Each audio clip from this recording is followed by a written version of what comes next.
sí me se ve. Ahí, estamos bien.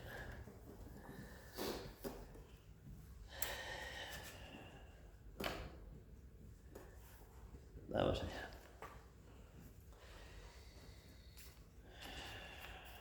Capítulo 20. La naturaleza de la devoción. Vamos con la segunda parte de este capítulo dedicado a la devoción. Estaba Taimni citándonos un libro que íbamos viendo por diferentes slokas y habíamos leído hasta el sexto sloka. Vamos con el 7 y vamos con las explicaciones que da Taimni y sobre eso ya iremos también explicando alguna cosa más. Exento de gunas, las tres cualidades fundamentales de la naturaleza. No son cualidades fundamentales de la naturaleza solamente, son la naturaleza misma, son la materia misma, ¿sí? Toda la manifestación son las gunas. Libre del deseo egoísta, creciendo en tamaño e intensidad a cada momento y con un incesante fluir, es de naturaleza de la experiencia interna. ¿Sí? Exento de gunas, libre del deseo egoísta, creciendo en tamaño e intensidad a cada momento. Bueno, evidentemente, si queremos crecer en devoción, tendremos que ir liberándonos de la egoicidad y de la influencia de las gunas, influencia de la materia sobre nosotros, ¿sí? Alguien me preguntaba un día de estos en clase cómo podíamos hacer que la devoción fuera creciendo en nosotros, ¿sí? Porque a veces no se le da a la devoción la importancia que tiene. La devoción es muy importante, es el motor, es el motor, ¿sí? ¿Qué es lo que te mueve en la vida? El deseo, ¿no? No te mueve el deseo, quiero, o no quiero, ¿sí? Lo que te mueve es el deseo. Pero el deseo te lleva a la realización, o más bien es el obstáculo para la realización, ¿no? Porque te entretiene, te distrae con las cosas del mundo, el deseo. Entonces, tenemos que sustituir el deseo como motor de nuestra vida, como impulsor de nuestra actividad, por la devoción. Madhava dice muchas veces, ¿no? Hay que sustituir el deseo por el amor. En lugar de hacer las cosas egoístamente, por el deseo que sea, ¿sí? Hacerlas por amor. Bueno, en este caso es amor a la divinidad. La devoción es lo que impulsa tu vida hacia la realización, esa aspiración hacia el ideal humano, ¿sí? ¿Y cómo sustituimos el deseo por la devoción? Pues bueno, primero quitando lo que obstaculiza el desarrollo de esa devoción, que como hemos dicho antes es el juego de los deseos que surge del egoísmo, de la egoicidad y de la separatividad que genera esa conciencia egoica, ¿no? Entonces, primero hay que trabajar en ese aspecto, ¿sí? Haciendo que nuestra egoicidad y nuestra identificación con el ego sea cada vez menor, porque vamos descubriendo poco a poco algo que sí es nuestra verdadera identidad. El ego es nuestra falsa identidad, es nuestra careta, el personaje que nos hemos montado cuando hemos venido a la vida y hemos tenido que sobrevivir de la manera que sea y nos hemos inventado la forma de ser que tengamos para salir adelante. Pero eso no es lo que somos, eso es lo que usamos para sobrevivir a la familia, para sobrevivir a la sociedad, para sobrevivir al mundo, ¿no? Pero eso no es lo que somos. Entonces, tú vas haciendo el trabajo de acercarte a la verdadera identidad, a lo que realmente soy, a través de la experiencia meditativa, lógicamente, sí. Y en la medida en que se va dando ese acercamiento, se va dando una desidentificación o un alejamiento de esa falsa identidad que es tu ego, ¿sí? Cada vez más te das cuenta que eso es algo de lo que tú te sirves para funcionar en el mundo, porque tienes que relacionarte de alguna forma con los demás. No puedes relacionarte desde la divinidad, tienes que relacionarte desde la personalidad. Entonces tu personalidad tiene una forma. Trata de hacer que esa forma sea lo menos dañina posible, lo menos conflictiva posible, que genere menos problemas y menos sufrimiento en ti y en los demás. Pero en esa misma medida que te vas acercando a la identidad con el ser que eres, ¿no? El ego deja de tener su preponderancia, su protagonismo, su hegemonía en tu vida, ¿sí? Bueno, pues ya te estás librando del ego y de las gunas. Algunas están ahí, pero no están ahí para determinar cómo va a ser tu vida. Sí que ejerce su condicionamiento. ¿Hace frío? Pues hace frío, ¿sí? No puede decir que no haga frío y ya está, ¿sí? Pues te pones una manta, vienes con la manta puesta. Porque no tienes calefacción en el coche, ¿no? pero, pero hasta ahí, ¿no? Que el frío no tome la decisión de lo que vas a hacer y de lo que no. Que te condicione, que te influya, pero que te influya no significa que determine lo que va a ser o va a dejar de ser tu vida, ¿sí? Y eso es algo que tenemos que aprender a darle la vuelta a la situación. Mucha gente, su vida viene determinada por lo que ocurre fuera. Ahí no sé qué, pues yo no sé cuánto. Pues eso me vive. No tiene por qué vivirte todo eso. Tiene que simplemente, viendo las circunstancias, viendo la situación o las condiciones en las que estás, tú toma la decisión de qué hacer con eso. ¿Sí? Desde ahí, desde ti, no desde fuera. Esa es la cuestión, ¿eh?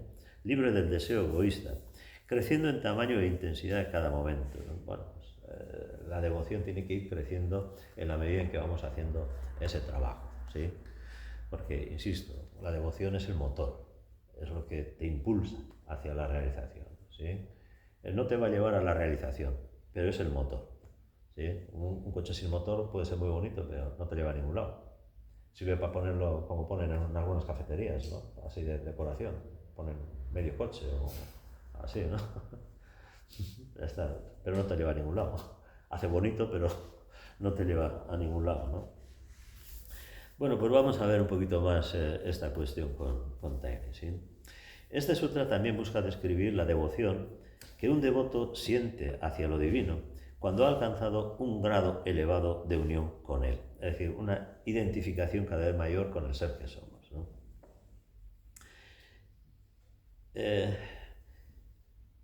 Claro, trae las palabras en sánscrito porque la frase estaba en sánscrito, ¿no?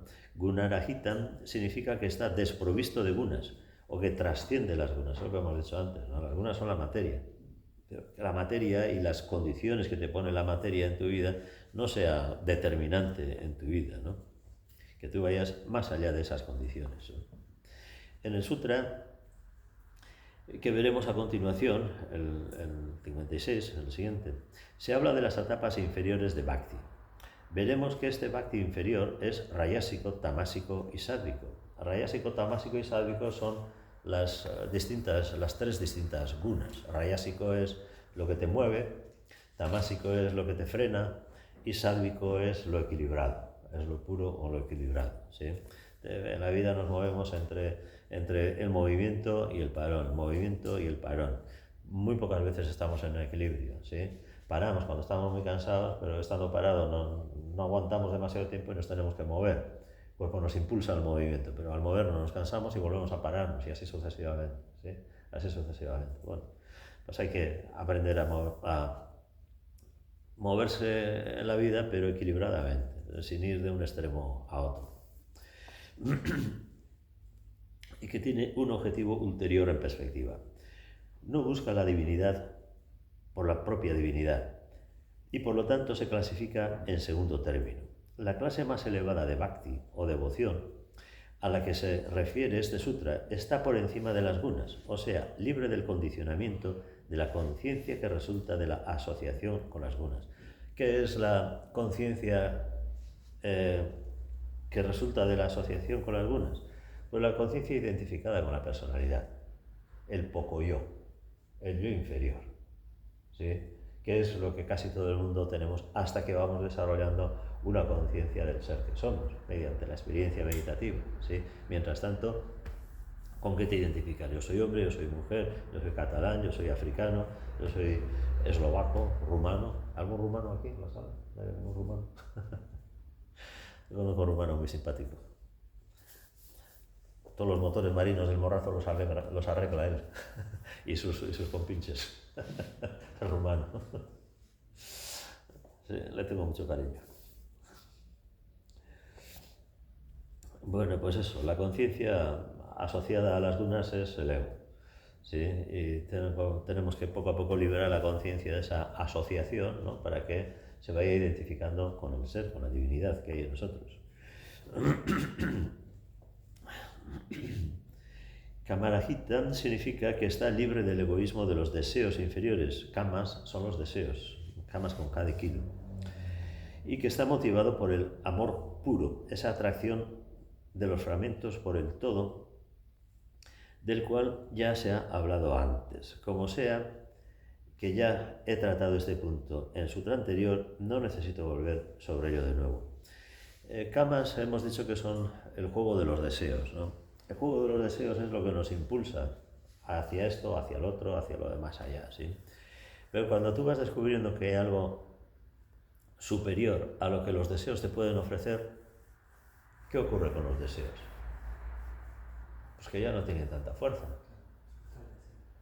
Cuando eres un crío y tú vas andando al cole, bueno, ahora no van ni Dios andando al cole, pero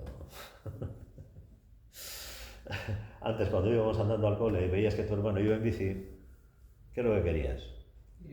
Crecer para tener una bici para ir al cole en bici en lugar de ir andando, ¿no?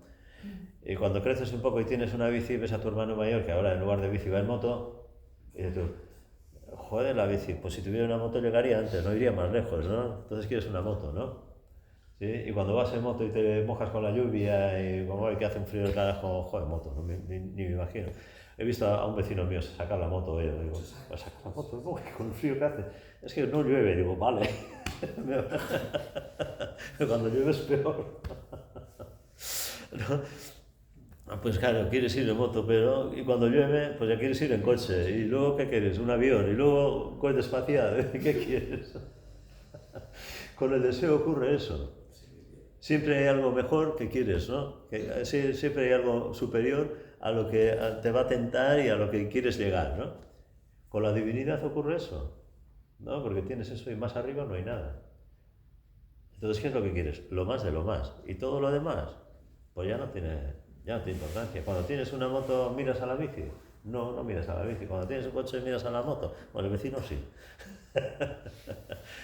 Hoy sacaba la moto a pasear. Pero cuando tenemos algo superior en perspectiva, lo inferior ya pierde la importancia, pierde el valor, ya no te atrae tanto, ¿no? No tira de ti de esa manera. Pues esto es igual, ¿no? Cuando vas aspirando a lo trascendente, lo mundano va perdiendo importancia. No significa que no te guste, o que no quieras, o que no disfrutes de las cosas del mundo. No quiere decir que no disfrutes. Significa que ya no tiene el poder que tenía antes sobre ti, que ibas apasionadamente a por ello. ¿Sí? Ya no tienes ese vínculo de adicción, ¿no? O de avidez hacia eso que te gusta tanto, hacia eso que quieres tanto, ¿no? Porque tienes otra cosa más importante a lo que aspirar. ¿Sí? No sé si veis esto claro. ¿Sí? Pues esto sucede así, ¿no? Sucede así. Pratiksana Vardhanam significa que aumenta continuamente. No existe ninguna conclusión finalista con respecto a nada que esté relacionada con la vida y la conciencia divina. A esto en la filosofía védica se llama, no me sale en sánscrito, una aproximación infinita. ¿Sí? Nunca terminas, siempre vas a más, siempre vas a más, siempre vas a más, siempre vas a más. Un acercamiento infinito a la totalidad, a la realidad, a la divinidad. ¿Sí? Eso es como se le llama. Hay profundidades dentro de profundidades ad infinitum, es decir, hasta el infinito, como decíamos, ¿no? Velo tras velo se irá descorriendo, pero puede haber detrás más velos sobre velos. Cada vez que se descorre un velo y que el devoto alcanza una unión más profunda con la vida divina que hay en su interior, su amor crece. Es una especie de círculo virtuoso. Cuanto más amamos a Dios, más le conocemos. Y cuanto más le conocemos, más le amamos. ¿Sí? Es ese acercamiento continuo que decíamos, ¿no? Ese acercamiento infinito. Avishinam significa sin dejar de fluir. No olvidemos que estamos tratando de la etapa más elevada de devoción, donde la conciencia del devoto se mantiene permanentemente unida con la del Señor, y por lo tanto la corriente del amor no se interrumpe. El devoto, en las primeras etapas, alcanza un vislumbre del amado y su amor estalla en éxtasis, pero después pierde el contacto y esto produce la infelicidad total. Esta infelicidad por la separación, o viraja, tal como se denominan en sánscrito, por su misma intensidad origina nuevamente la unión. De esta manera, este flujo y reflujo es parte de la vida del místico en las primeras etapas. En realidad, incluso alcanza una etapa moderadamente adelantada. Pero llega un momento o una etapa en que no puede deslizarse de nuevo por la vía de la separación y permanece continuamente asentado en la conciencia del amado. Entonces, la corriente del amor es naturalmente continua. Ese acercamiento infinito, ya me ha venido en sánscrito, ¿cómo se llama? Brahma Samipya se llama. Brahma Samipya. Samipya, Brahma Samipya, el acercamiento infinito a la divinidad. ¿Sí? Es un acercamiento continuo. Que al principio en ese continuo, como describe Taimbi, ¿no? Hay altibajos, hay momentos en los que no se te escapa, por decirlo de alguna manera, la conciencia divina, porque todavía las gunas, la materia, el mundo, tiene mucho poder sobre ti, te influye y te arrastra hacia abajo, por decirlo de alguna manera, ¿sí? Entonces hay un tira y afloja, subes y bajas un poco y vuelves a subir y bajas otro poco y así sucesivamente, ¿no? Pero hay que tomarlo como el proceso natural de todo este movimiento hacia la trascendencia, hacia la realización, ¿sí? Sin sentirse, pues como aquí decía,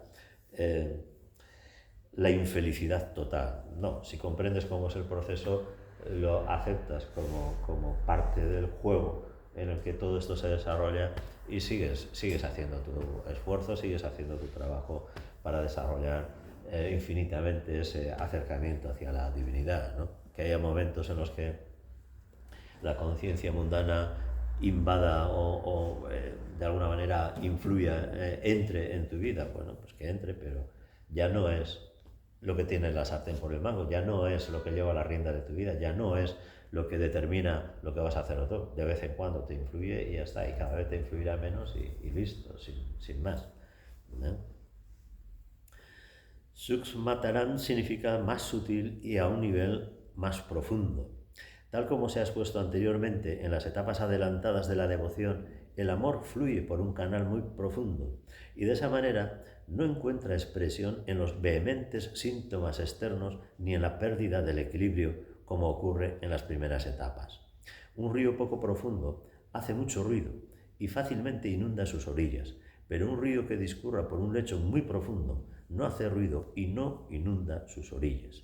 Así pues, no juzgaremos el amor de una persona por los síntomas externos o por su efusividad. Es decir, es cuestión de ir trabajando. El río, como dice aquí, poco profundo, que hace mucho ruido y que se desborda muy fácilmente, ya se convertirá en río profundo también, ¿sí? Es cuestión de que vaya pasando el agua por el cauce y vaya agrandando o profundizando más el cauce, ¿no? Sin más.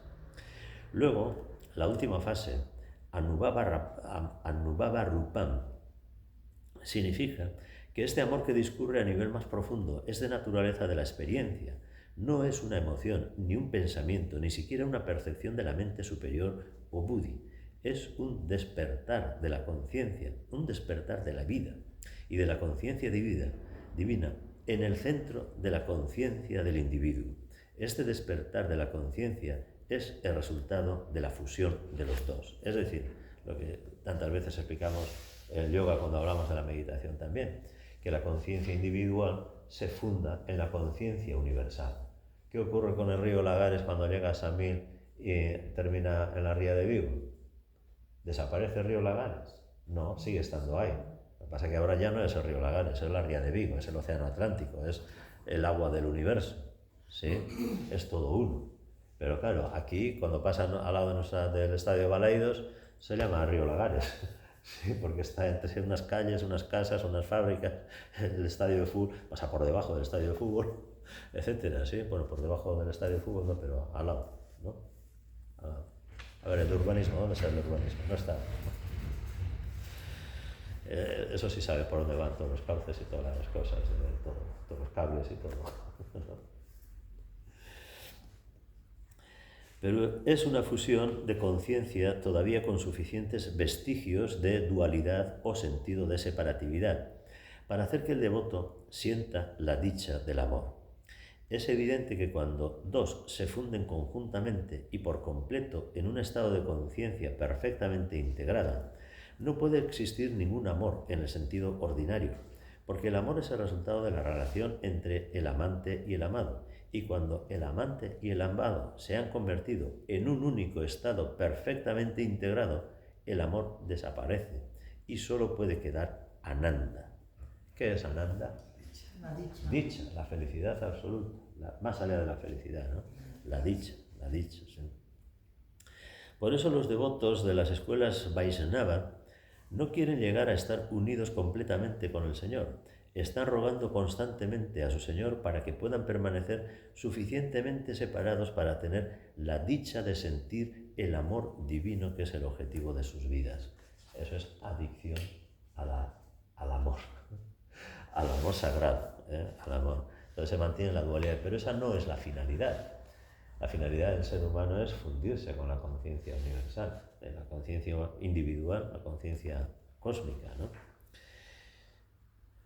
El siguiente el siguiente sutra dice: la devoción que va asociada con los deseos egoístas personales presenta tres aspectos. Según que el adorante se entregue a una de esas tres clases de devoción, la del sufrimiento, arta, la que busca el conocimiento, jiñasu, o la de aquellos que desean la riqueza o cualquier otro objetivo mundano, artadi. Bueno, estos son más que con la devoción, esto tiene que ver con los deseos, con el juego de los deseos, ¿sí? Con el juego de los deseos.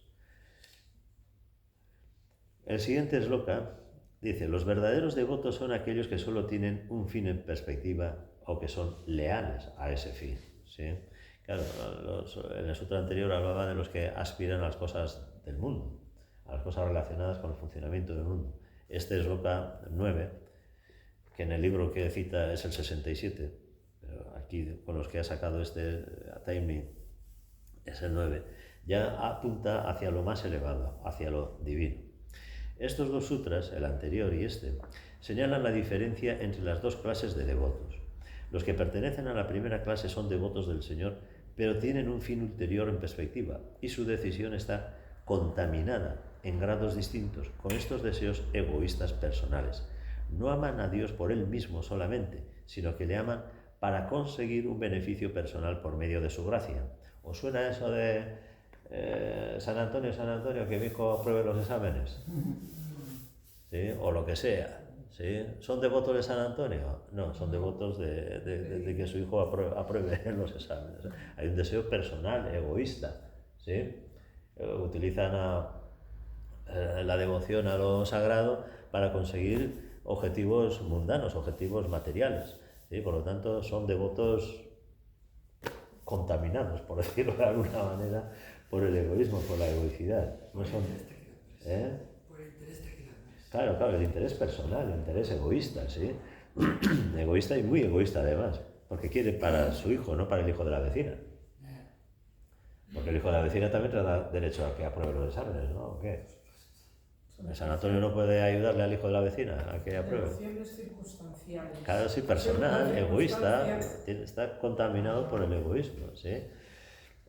Que hombre, es menos que nada, o sea, mejor que nada, pero no significa que valga para esto, ¿no? Puede servir de camino, puede ser un primer peldaño para ir encaminándote hacia el proceso de desarrollo de la devoción y todo eso, ¿no?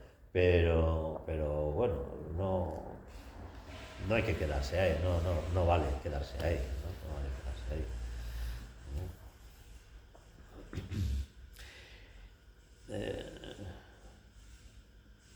A ver.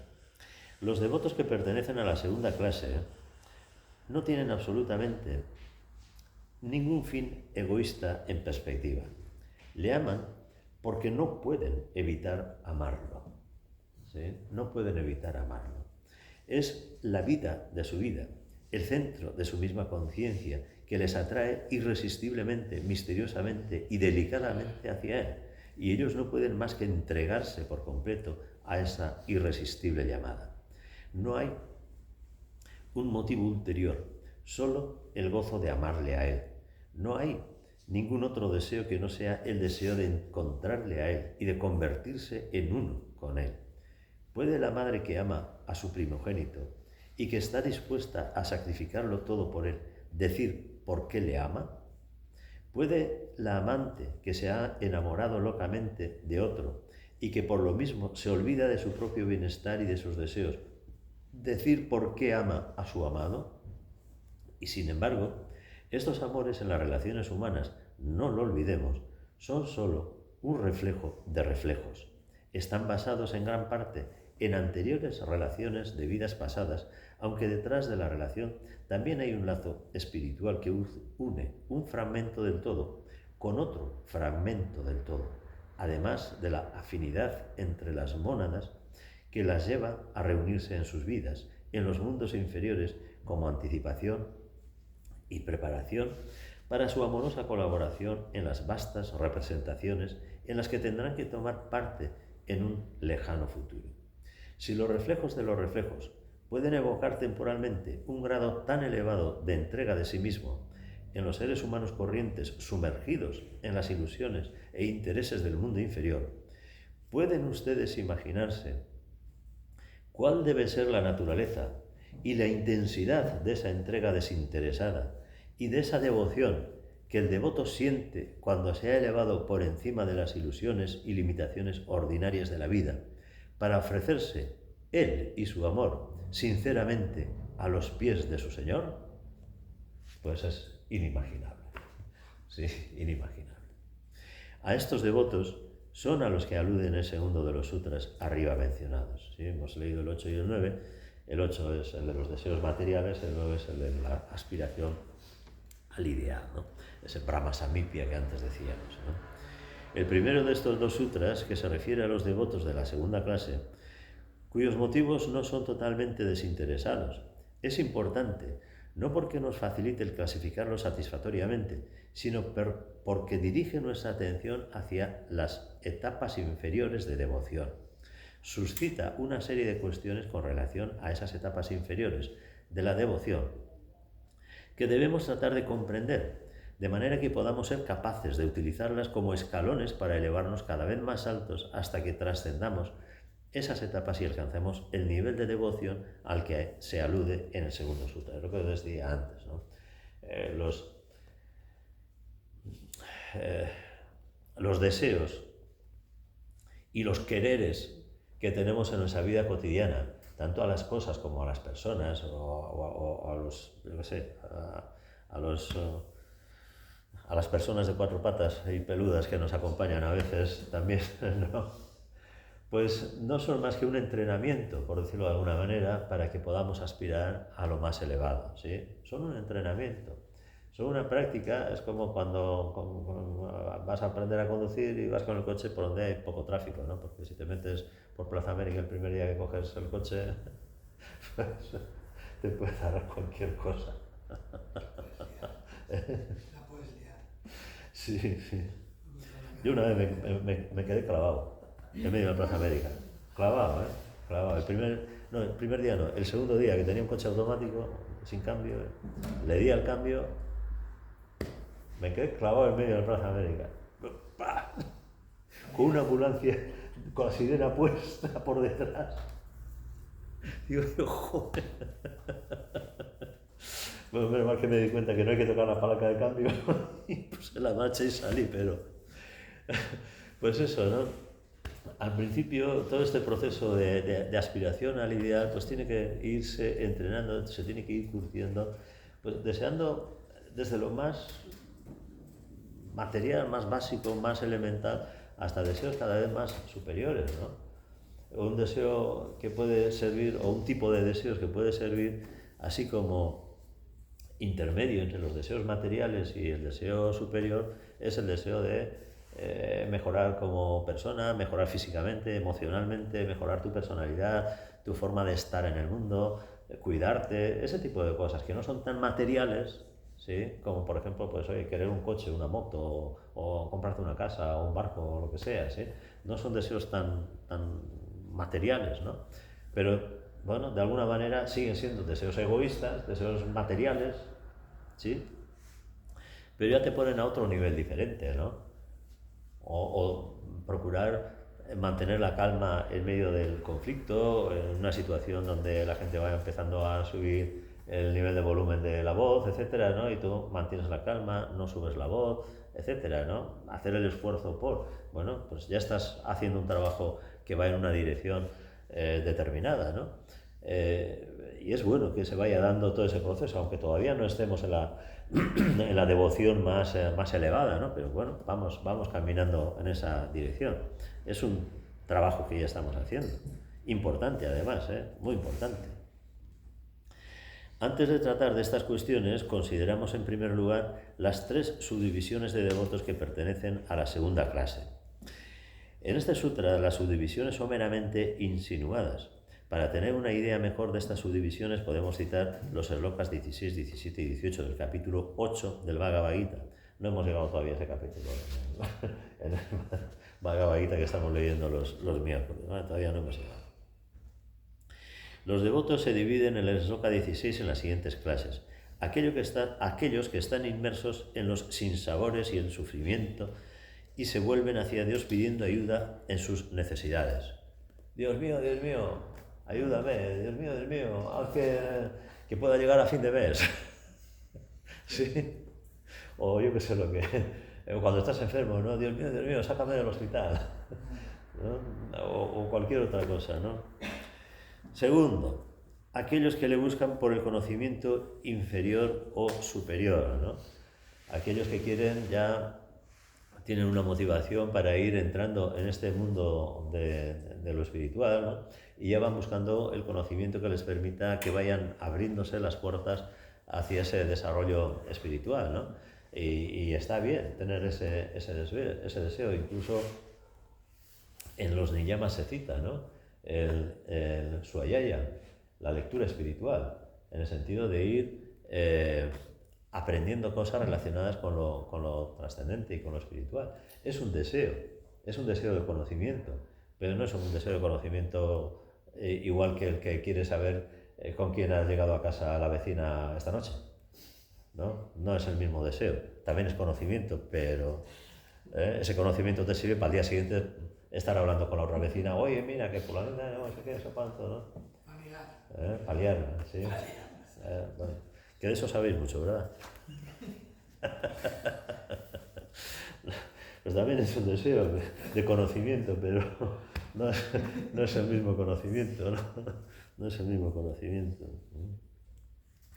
Y 3, aquellos que le buscan por la ganancia de diferentes clases de objetivos en este mundo, para su placer o para su felicidad. Hay a quien le busca a eso superior, a eso trascendente, ¿para qué? Para tener poder. Para tener poder. Así yo puedo, yo sé, yo tengo, tú no. Así miras de arriba para abajo a los demás, ¿sí? Hay mucha gente que estudia los textos sagrados para poder discutir con alguien, porque en el libro no sé qué dice no sé cuánto y el otro dijo no sé cuánto más, y, ¿sí? Yo he tenido discusiones de esas a las 3, las 4, las 5 de la madrugada, como la canción de Joaquín Sabina, parecido. Whisky va, whisky viene, discutiendo con... Para nada, pero... Entonces, hay gente que busca eso, ¿no? Que busca un conocimiento superior, pero para poder demostrar lo mucho que sabe. ¿Sí?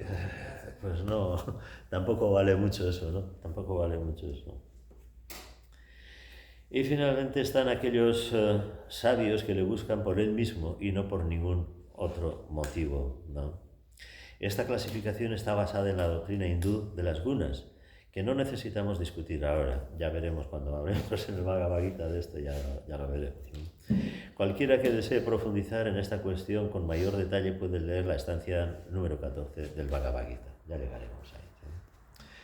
Ahora bien, lo que nos interesa aquí no es la clasificación de los devotos, sino el lugar de las etapas inferiores de devoción en la vida del devoto.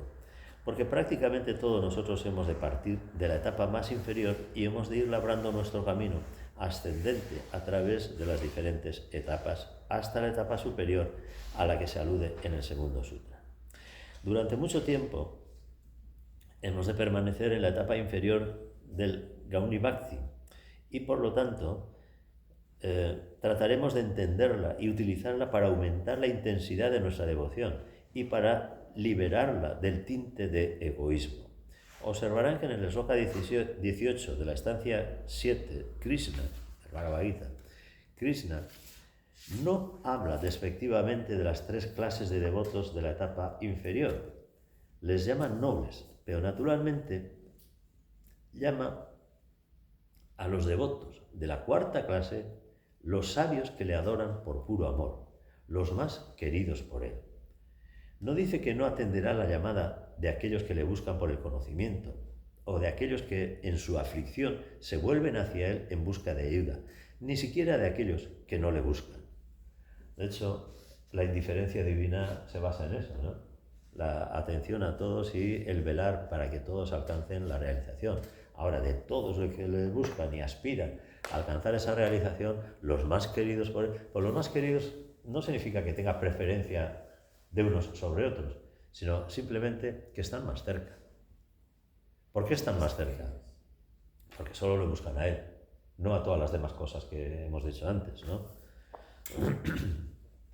No dice que no atenderá la llamada de aquellos que le buscan por el conocimiento o de aquellos que en su aflicción se vuelven hacia él en busca de ayuda, ni siquiera de aquellos que no le buscan ni por el conocimiento ni para librarse de su sufrimiento, sino simplemente por genuinos motivos egoístas. Observar que esta magnanimidad, esta generosidad, este amor que responde no solo a los sufrimientos de los afligidos, sino incluso a los deseos de las personas que sienten agradable placer con las cosas de este mundo, aunque sean pasajeras. Es decir, tienes todo el derecho del mundo a que te gusten las cosas y a disfrutar de ellas y a desearlas incluso, ¿sí?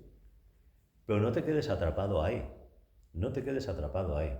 Tienes que ir a más allá, ¿sí? Y para la divinidad eres igual que todos los demás. No es que prefiera unos sobre otros. Atenderá a tus necesidades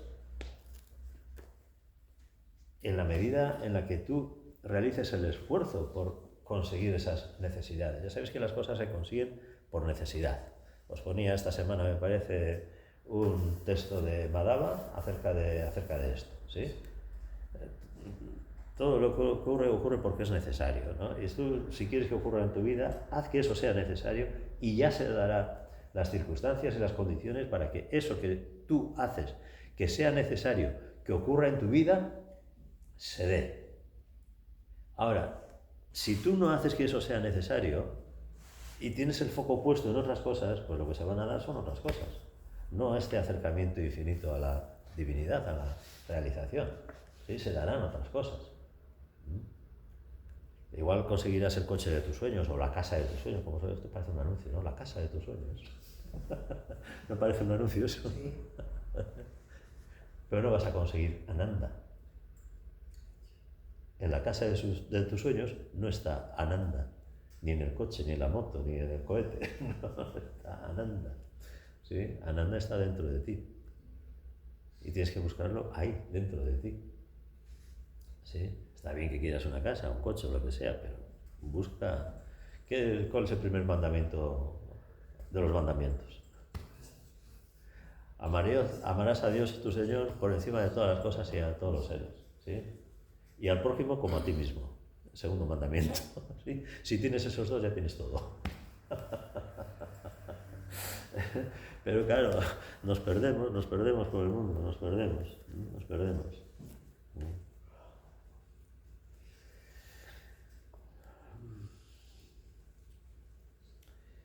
Personalmente, dice Taimi, considero esta última clase de respuesta la más superior y realmente divina en su naturaleza. Incluso nosotros, ciegos de ilusión y llenos de egoísmo como estamos, podemos sentirnos conmovidos ante el sufrimiento y la desgracia y podemos responder en diferente medida a la llamada de ayuda. Pero solo Dios y aquellos que son como Dios pueden responder a toda sincera llamada de ayuda, sea cual fuera su naturaleza. Nadie puede mantenerse fuera de su vasto y amoroso abrazo, igual que una madre no puede negarle a su niño que empieza a caminar un juguete o una chocolatina. Así Dios no puede negarse cuando un alma parcialmente desarrollada desea las cosas de este mundo para su satisfacción y crecimiento. Así que tengamos cuidado y no juzguemos farisaicamente a aquellos que son jóvenes de alma y que necesitan los placeres ordinarios del mundo para su desarrollo. Incluso si no somos capaces de atender sus demandas de ayuda, podemos adoptar una actitud correcta y no menospreciarlos por esto. ¿Qué significa esto que acaba de decir Taimi? Que las almas jóvenes, es decir, las que todavía están empezando a acercarse al desarrollo espiritual, que tienen todo el derecho del mundo a pedir, a necesitar y a disfrutar de las cosas del mundo también. Es como el niño con la chocolatina que le da su madre, como decía él, ¿no? Ahora, ¿tiene que darle la chocolatina todas las veces que el niño le pida? Pues igual no es tan buena madre si hace eso, ¿no? ¿O sí? No, no está poniendo límite. Eso es. Entonces, ¿qué hará la divinidad cuando le pedimos algo y nos da lo que pedimos? Nos puede dar, pero no todo lo que queremos. Incluso hay un dicho en la mitología, ¿no? Que cuando Dios quiere castigar a los hombres, les concede todos sus deseos. Es decir, conseguir todo lo que deseas es un castigo. Es un castigo. ¿Os acordáis de lo de la palmera? Pídeme algo o te devoro, pídeme algo o te devoro, pídeme algo o te devoro. ¿Sí? Pues es igual. Entonces con los deseos está bien, pero mirar más arriba, y no tener la idea de que tienes derecho a todo lo que se te antoja, ¿sí? Como decía el anuncio, porque tú lo vales. Este es el anuncio que vendes tú los productos, ¿no? Porque tú lo vales. Sí. Y te ponen rayas, y te ponen colores, y te ponen cosas en la cabeza que, ¿no? Así anda la gente luego, rayada. Anda la gente luego rayada. Hace rayas en la cabeza y anda la gente rayada. Mira, a veces deseo y necesidad no es lo mismo. Deseo y necesidad no es lo mismo. ¿Deseo y? Necesidad. ¿Necesidad? Deseo y necesidad. No, el problema está casi siempre en identificar qué es lo verdaderamente necesario y qué es lo superfluo, aunque genere en nosotros mucho deseo. Hay mucha gente que no sabe distinguir eso. Tú le pones a un adolescente, o a un niño incluso, a veces incluso personas adultas, no pueden distinguir qué es lo necesario y qué no. Comer es necesario, todos los días tenemos que comer. Ahora, ¿comer qué? ¿Palmeras de chocolate todo el día? Pues igual no es necesario comer palmeras de chocolate todos los días. Hombre, algún día igual, ¿no? Una vez a la semana a lo mejor. Pero todos los días palmera de chocolate. Porque te gusta mucho. Pues igual no es muy bueno, ¿no? Entonces lo necesario y el deseo es importante distinguir. Hay mucha gente que no, muchísima. Ya te digo, personas adultas incluso, No digo solo niños o adolescentes, personas adultas que... Entonces, muchas personas necesitan, tienen la necesidad de aprobación. ¿No se traduciría eso a deseo? O sea, lo que yo quiero que pase. Sí, tiene mucho que ver, pero la necesidad de aprobación, que es más una cuestión psicológica que física, porque que te apetezca una palmera de chocolate ya es físico. Hay una adicción que tu cuerpo te recuerda por las sustancias que produce el placer de comer chocolate, que eches mano a la palmera de chocolate, ¿sí? Pero la necesidad de aprobación tiene mucho que ver con la falta de autoestima que tenemos casi todo el mundo casi todo el mundo de forma endémica. Es decir, de la infancia salimos neuróticos, la neurosis de yo estoy mal, tú estás bien, ¿sí? Esa falta de autoestima hace que necesitemos aprobación continuamente. Todo esto que vemos en las redes sociales, TikTok y demás, toda la parafernalia no es más que la búsqueda de la validación. La búsqueda de la validación. ¿Cuántos likes, cuántos me gustas, cuántos seguidores tienes? ¿Sí? Porque no estás bien contigo mismo. Si estás bien contigo mismo, tú necesitas eso. No necesitas una mierda de todo eso. Nada en absoluto. Nada en absoluto. Necesitas todo eso porque no estás bien contigo mismo. Necesitas que tengas 15.000 seguidores porque tú no te aguantas a ti misma. ¿Entiendes? Ese es el problema. Ese es el problema. Yo me llevo bien conmigo mismo, yo necesito... Hay 100, hay 200, hay 20, me da igual. Sirvo a 20, sirvo a 20, sirvo a 200, me da igual. Pues yo estoy bien conmigo mismo, no necesito tener no sé cuántos seguidores o no sé cuántos suscriptores al canal de YouTube, en absoluto. Por cierto, ha subido el canal de YouTube de Loto Blanco, llevamos por el 1120, no sé cuánto llevamos. Pero... Yo acoto, es que el problema en diferenciar en deseo y necesidad tiene que ver con la conciencia. No existe una diferencia entre deseo y necesidad cuando tú estás en un proceso en la masa, porque toda tu necesidad está juzgada, está prejuzgada y juzgada por tu supuesta necesidad del vínculo social, de lo que la sociedad te ofrece. Dices que yo necesito una casa, es que yo necesito un coche, es que yo necesito tener un marido, es que... Entonces todas esas necesidades son falsas, no es una real necesidad. La necesidad como tal uno considera cuando una es necesidad de verdad, uno de lo básico para sobrevivir, respirar, comer y otras tantas cosas que incluyen dentro de la necesidad para poder sobrevivir, que tampoco, porque puedes hacer ayuno. Bueno, sin respirar no podemos estar mucho tiempo tampoco, ¿no? Pero me refiero, cuando tú te das cuenta realmente de que hay necesidad y puedes diferenciar esto es una necesidad o esto es un deseo.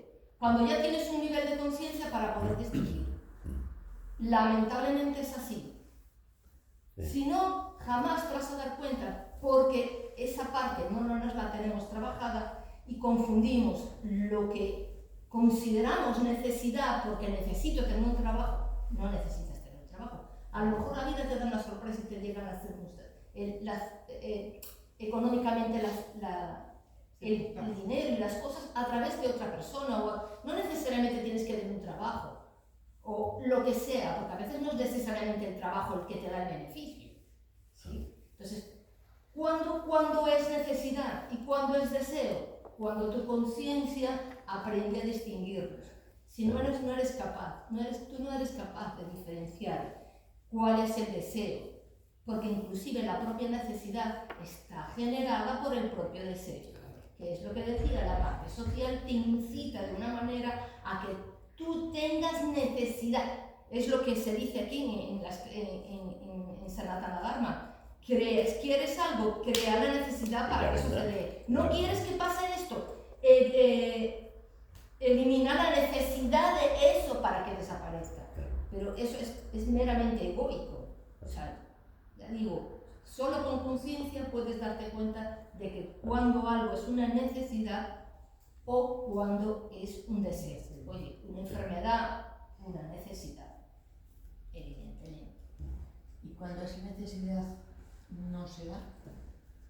Cuando esa necesidad no se da. Sí, tú distingues el deseo de la necesidad. Y dices tú, vale, pues la creo. Vale. No se da. O sea, no se da. Quizás porque no se da. Porque no es real. Porque si no se da, es porque o no estás haciendo el trabajo correcto o realmente eso no te corresponde. Claro, no corresponde. Porque aún no estás preparado para eso todavía. O claro. Tú crees firmemente que es una necesidad, pero a lo mejor tampoco lo es. No es un deseo.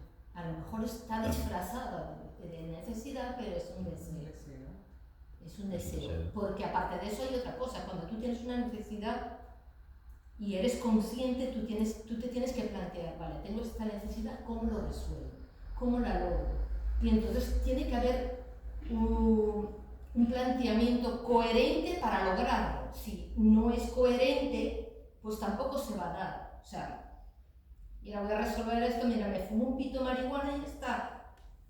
Pues va a ser que no alcances la felicidad fumándote el pito de marihuana. A lo mejor en los tantos que estás con el colocón podrás decir que estás feliz, pero no es real. Entonces, ¿qué tan hacer un juicio lo más real posible de esa necesidad? ¿Qué tan necesidad es? ¿O estás ocultando una carencia? Detrás hay una falta de autoestima o una necesidad que no está cubierta. Porque no está cubierta es porque simple y llanamente está ocultando una desaprobación, una baja autoestima, una falta de afecto, que al final realmente todo va por ahí, falta de amor, ¿sí? Entonces, necesidad, o sea, hay que escudriñar mucho para llegar a la conclusión de qué es necesidad y no deseo. Sí, es cuestión de conciencia, como dice Pangayana, ¿no? La conciencia es la que te va a tener, si la conciencia es muy básica todavía, muy de alma joven, como decíamos hace un momento, ¿no? Pues amarrada a los deseos mundanos, a los deseos materiales, deseos egoicos, ¿sí? Y en cuanto la conciencia va adquiriendo otra percepción, otro sentido, otra consciencia de una realidad más real, valga la redundancia, más auténtica, más verdadera, pues ya los deseos mundanos tienen menos importancia, puede ser preferencia, cambia el deseo por preferencia, ¿sí? Y ya lo relativizas mucho, ya no es algo estrictamente necesario, en el sentido de que si las cosas no son así me enfado. Y otra cosa es, me gustaría que las cosas no fueran así, pero aunque no lo sean, sigo con ello. Es diferente, ya hay un cambio sustancial, la circunstancia no ha cambiado tu mirada interna de la situación. Y esa mirada interna la cambia el nivel de conciencia del individuo, ¿sí? A mí me gustaría que mi coche no tuviera que pasar por el taller ya, pero preferiría no tener que llevar el coche al taller, pero hay que arreglar la calefacción del coche. Entonces, preferiría, pero ya no es una cuestión de... Otra cosa es, pues como decía Pangayana también, cosas relacionadas con la supervivencia, ¿no? Me vino ahora una escena, ¿no? Iba por la montaña y estaba nevado y de pronto me quedo enterrado hasta la cintura en nieve. Me hizo tope la mochila. ¡Bum! Para abajo y ¡bum! O preferiría que no me hubiera pasado, ¿sabes? Digo, ¿qué hago yo ahora? Estaba solo, no había nadie en el monte, que era entre semana también, nadie, solo, encerrado hasta la cintura. Digo, bueno, pues a ver, primero, mochila fuera. Lo tiro a nadar encima de la nieve para salir donde estaba la mochila, coger y marchar por donde había menos espesor de nieve. Sí, pero es una cuestión de vida, ¿sí? No es una necesidad que a ti te apetezca no sé qué. Salir vivo es una necesidad. La primera obligación que tiene un ser vivo es seguir estando vivo. Y la primera necesidad es la vida. Luego lo que hace posible que la vida continúe en ti, ¿no? Los medios, que sea, comida, cobijo, seguridad, etcétera, ¿no? Pero a partir de ahí todo lo demás son preferencias. Preferiría una casa así en lugar de una casa de esta manera, ¿no? O un coche así en lugar de un coche, o este tipo de trabajo en lugar de aquel otro, ¿no? Pero tiene que ser como a ti te gustan las cosas. Sí. Eso, mira, ni cuando pagas por ir a un parque temático, que te ponen las cosas en lo ideal, ni en un parque temático. Seguro que alguna mierda sacas también de un parque temático, en el sentido de que vas a disfrutar y vas a pasártelo bien ahí, alguna mierda hay. Yo que sé, el algodón, la golosina de algodón no era lo dulce que tú querías, o yo que sé, o el helado no tenía el sabor que te apetecía, o yo que sé, cualquier cosa. Es decir, ni siquiera pagando y haciendo todo lo posible donde puedes cumplir todos tus deseos, todos tus sueños, no se dan tampoco. Entonces, Como decía Rudra en uno de sus cursos, decía, convertirse en adulto significa aprender a frustrarse. Aprender a frustrarse. Es decir, ya sabes que las cosas no van a ser como tú quieres. A veces sí. A veces sí. Pero la inmensa mayoría de las veces no. Pues una cosa es lo que preferirías que fueran y una cosa es lo que acaban siendo, ¿no? Pues aprovecha lo que tienes, lo que la vida te pone delante, disfrútalo, sácale jugo a eso, ¿no? Y lo que prefieres, pues dale al niño una golosina, al niño interno una golosina, ¿no? Y ya está, una chocolatina para que se quede a gusto y ya está. Pero no le des todo el chocolate que te pida, todas las veces que te quiera, si no vas a acabar con un niño no sé cómo, ¿no? Entonces por ahí, ¿no?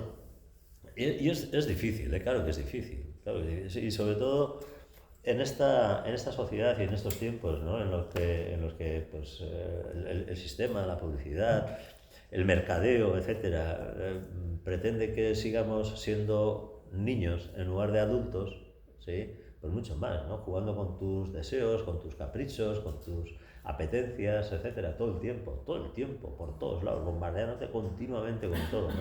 Es dificilísimo salir de ahí, dificilísimo. Tienes que tener una mente muy ecuánime y muy lúcida para no dejarte arrastrar por todo lo que te ponen delante, que es deseable, ¿o no? Todo lo que aparece en la tele es deseable, todo te apetece, ¿sí? ¿O no? Pero tienes que decir, pues no, sí, seguro que sea buenísimo, pero no. No, porque si no te vuelves loco, joder. Que es lo que le pasa a la gente cuando no tiene discernimiento, ¿no? Quiero esto. ¿Qué hace un niño delante de un escaparate de una tienda de juguetes? Se vuelve loco, quiere todo, ¿no? Sigue siendo el niño delante del escaparate de la juguetería, queriéndolo todo porque te has enchufado a la tele. Que parece que estamos como la sonda que te ponen en el hospital, estamos todos enchufados a la tele, joder. Estamos enchufados en vena a la tele, queremos todo. Yo, estos últimos meses estoy haciendo una cura de televisión, no veo la tele. Oye, me está sentando de bien no ver la tele, no te puedes ni imaginar. El otro día, esta semana creo que he visto una película, pero hacía muchísimo que no veía ni siquiera una película en la tele. Oye, pues me está sentando una desintoxicación de la tele, es tremendo. Estupendo. Ya llevaba tiempo, en lugar de ver cosas de la tele, ponía música en la pantalla de la tele, usaba la tele para escuchar música. Pero una desintoxicación de la tele, ¿sí? Hay que sacarse del chute de la dopamina televisiva. Es cierto, yo lo hice ayer conscientemente, Sí. de todo el día, y digo, qué bien estoy. Sí, a ver, comparado con el día anterior que me había pegado horas de tele. Tampoco es cuestión de sentirse culpable porque enchufas la tele y ves el telediario o ves una película o ves un programa de lo que sea, ¿no? Que pues a veces hay cosas interesantes que puedas ver, ¿no? Cosas que te puedan aportar algo, ¿no? Pero estar continuamente pegado ahí, que no puede ser, no deberíamos caer en ese tipo de situaciones. Pero bueno, cada uno está donde está. Bueno, vamos a ver si terminamos con esto. Ponemos en duda que Dios responda a la llamada de cada individuo por algo que él desee. No sabemos que hay una ley que es operativa en el reino de las cosas humanas, que le da a cada uno, más pronto o más tarde, lo que él quiere. No es posible tener lo que se desea de inmediato, pero es posible tenerlo finalmente si se continúa deseando y si se lleva a cabo el esfuerzo necesario. Somos los hijos de lo Supremo y por lo tanto nuestra voluntad, aunque se exprese en forma de ilusión, en forma de deseo, debe ser respetada y por consiguiente a la larga debe ser satisfecha. Puede que deseemos cosas equivocadas y que suframos por ello, pero eso no importa. Forma parte de nuestra educación y gradualmente nos hace desear las cosas correctas y finalmente nos hace no desear nada sino a Él. Solo Él es la verdadera y única fuente de toda felicidad, que nosotros, equivocadamente, buscamos a través de las cosas. Tanta más adicción a las cosas, cuanta más carencia de conciencia de ser. Por eso, todo lo que comentábamos antes, ¿no?, de las adicciones, de la falta de autoestima, etcétera, que hemos comentado, es por carencia de conocimiento del ser, de percepción del ser, de acercamiento a la realización del ser. Cuanto más lejos, como sabes que te falta algo, esa es la expulsión del paraíso, ¿eh? Esa es la expulsión del paraíso. La expulsión del paraíso no es otra cosa más que el desconocimiento del ser. Y todas las adicciones y todas las manías que tenemos y todos los desajustes psicoemocionales que tenemos también, no es otra cosa más que la consecuencia de ese alejamiento de la conciencia del ser. ¿Qué es lo que plantea el eneagrama? Hay un punto central, el ser, y todos estamos en la periferia, todos estamos igual de lejos de ese ser. Se trata de ir al ser, no de cambiar una forma de ser por otra forma de ser, sino de ir al ser, de ir al ser, de ir al ser, ¿sí? Pues eso es de lo que se trata. Entonces, en la medida en que vamos haciendo el esfuerzo para desarrollar ese acercamiento del ser, todo lo demás es menos. Todo lo demás va perdiendo importancia, va perdiendo su influencia, su poder sobre ti, su hegemonía, etcétera, ¿no? Va siendo menos, pero tienes que hacer el esfuerzo, tienes que ponerte a ello, ¿sí? Pero volvamos al tema y preguntemos, ¿cuál es el verdadero significado de estos dos sutras a la luz de lo que Sri Krishna dice en el Bhagavad Gita de los devotos que se vuelven hacia él y le aman aun cuando sea por un motivo ulterior? Creo que esto indica claramente que debemos aprender a volvernos hacia él para lo que queramos, aunque nuestros deseos sean egoístas al principio, porque es volviendo nuestro rostro en su dirección que daremos con el primer escalón que nos conduce hacia él. No importa si le pedimos para satisfacer nuestros deseos ordinarios, el simple hecho de que le pidamos que haga eso significa que hemos empezado a confiar en él, a depender de él, a tenerlo en cuenta. En esta actitud de confianza y de dependencia radica el gran secreto del desarrollo del amor hacia él. Cuanto más confiemos en él, cuanto más dependemos de él, más crece nuestro amor, más nuestro deseo por las cosas ordinarias se va transformando poco a poco y firmemente en deseo de aquel a quien solicitamos nuestros deseos. Hay una alquimia divina envuelta en este proceso. Hablaremos de este tema con mayor desarrollo cuando lleguemos a la cuestión de los medios para desarrollar la devoción. Entre estos, Ananyata, o la dependencia únicamente de él, de la que se habla en el Sutra número 10. Tiene una posición muy importante. Pues el siguiente capítulo, el 21, habla de los medios para desarrollar la devoción, ¿no? Entonces, ¿qué es lo que nos plantea Taimi en este último párrafo? Que incluso los deseos emanan de la voluntad divina, ¿no? La consecución de los deseos emana de la voluntad divina. Entonces, si pedimos los deseos queriendo que interceda para conseguir lo que deseamos, ya estamos poniendo una línea de conexión con lo divino, con lo trascendente, ¿sí? Egoístamente y muy básicamente, ¿no? De una forma muy elemental, muy básica, muy simple, ¿no? Pero ya se está estableciendo una línea, ¿no? Tú imagínate que ahora hay muchísima gente en esa situación en la que no se tiene en cuenta absolutamente para nada lo espiritual, lo divino, lo trascendente, ¿no? Que para la inmensa mayoría de la gente las cosas son por casualidad, son porque sí, sin más, sin razón de ser.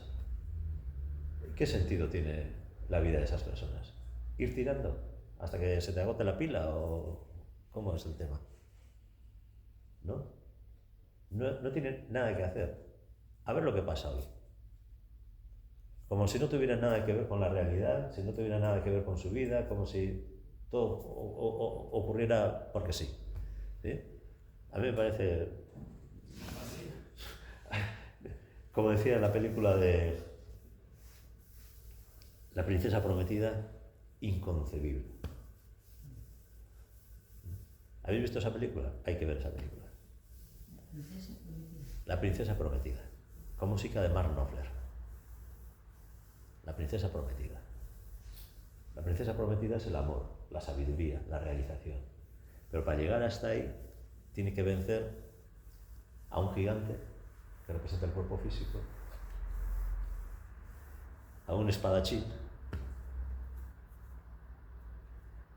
Como decía el espadachín, soy Íñigo de Montoya, tú mataste a mi padre, prepárate a morir. La frase más famosa del cine. Es decir, el deseo de venganza, la emoción, la pasión, tiene que vencerle al espadachín. Y tiene que vencerle a un tío muy listo, que le quiere engañar. ¿Quién es ese tío muy listo, muy listo? La mente. Bien, la mente. Y solamente puede conseguir rescatar a la princesa que la había secuestrado un malvado por amor verdadero. Solamente le puede reconquistar por amor verdadero. Entonces no era tan malvado. Entonces no era tan malvado. No, el malvado no le tenía amor verdadero. El que le tenía que rescatar, que era el pirata Roberts, era su novio, el de la princesa prometida. Pero claro, como su novio era más pobre que una alpargata, pues se fue de viaje a ver si ganaba dinero para casarse con ella. Y en ese tiempo el malvado la secuestra y la lleva al palacio. Por eso lo de la princesa prometida, el rey malvado, ¿sí? Y entonces el pirata Roberts tiene que pelear con un gigante, con el espadachín y con el listo para enfrentarse finalmente con el rey malvado y rescatar a la princesa. Pero necesita ayuda, y le ayuda alguien, un alquimista le ayuda por amor verdadero, porque tiene amor verdadero. ¿Sí? Eso es. Ya os he hecho el spoiler de la película, joder. Ver la película, joder. Tenéis en YouTube la película. Está en YouTube la película. Es que es una película vieja. Es vieja, sí, es vieja. Sí. Sí, es vieja. Bueno, preguntas, comentarios, ya hemos terminado el capítulo, para el próximo mes el siguiente. Bueno, pues nada, que yo llevo deberes para hacer. Bueno, todos tenemos deberes, aquí todos tenemos nuestro trabajillo que hacer de forma continua. Acordaros lo que hemos comentado, que ya lo trae aquí, ¿no? El Brahma Sarpipya, el acercamiento continuo. Todo el tiempo tienes algo que hacer para seguir acercándote más y más a la realización total, ¿no? Entonces, bueno, ¿qué otra cosa hay que hacer? Vamos a por ello, vamos viviendo la vida, cumpliendo con nuestros deberes, ocupándonos de las cosas del mundo también, en la medida que nos corresponda, pero cumpliendo con el deber, con el Dharma, ¿sí? Todo el tiempo, el Dharma, ¿sí? Ahí estamos. Los deberes es porque de una manera u otra sirvió la charla, si no hubiera servido ni deber ni nada. Claro, es así. Bueno, pues si os parece vamos a hacer el último minuto de introspección, de silencio, de recogimiento. Nos sentamos un momento con la espalda derecha, respiramos profundamente y repetimos todos la invocación que nos dejó Annie-Besant para estas reuniones que tenemos. Oh vida oculta que vibras en cada átomo. Oh vida oculta que vibras en cada átomo. Oh luz oculta que brillas en cada criatura.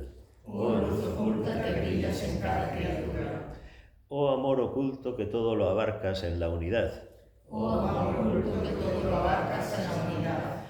Que cada ser que se sienta uno contigo, sepa que por lo tanto es uno con todos los demás. Sepa que por lo tanto es uno con todos los demás. Todos juntos.